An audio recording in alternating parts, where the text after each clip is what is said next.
Relieved sa pwesto ang 4 na pulis Ilocos Norte kasunod ng nag-viral na pananakit sa isang lalaki sa loob mismo ng police station.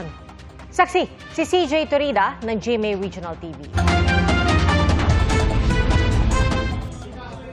Sa viral video na hawak ng PNP, makikita ang isang pulis na ilang beses nanakit at nagmura sa isang lalaki.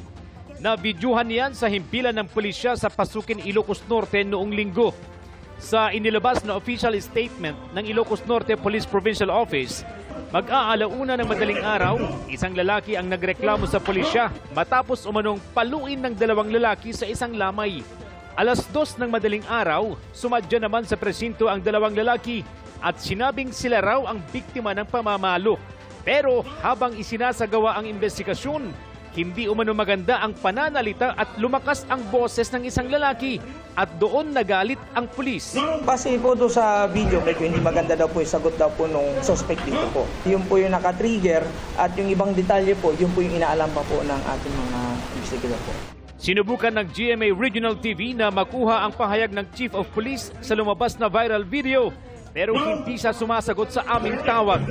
Dahil sa insidente, relieve na muna siya, gayon din ang 3 sa kanyang mga tauhan na may ranggong Master Sergeant, Corporal at Patrolman. Ito'y habang gumugulong ang investigasyon. Nasa kustodiya na sila ng PNP Regional Office habang ang Chief of Police ay inilagay muna sa kustodiya ng Ilocos Norte Police Provincial Office. Ayon sa Ilocos Norte Police Provincial Office, hindi nila kinukonsinti ang ginawang pananakit ng kanilang mga kabaro. They should maintain their composure. At sa mga ganong pagkakataon po talaga, maximum tolerance. Para sa GMA Integrated News, ako si CJ Torida ng GMA Regional TV, ang inyong saksi.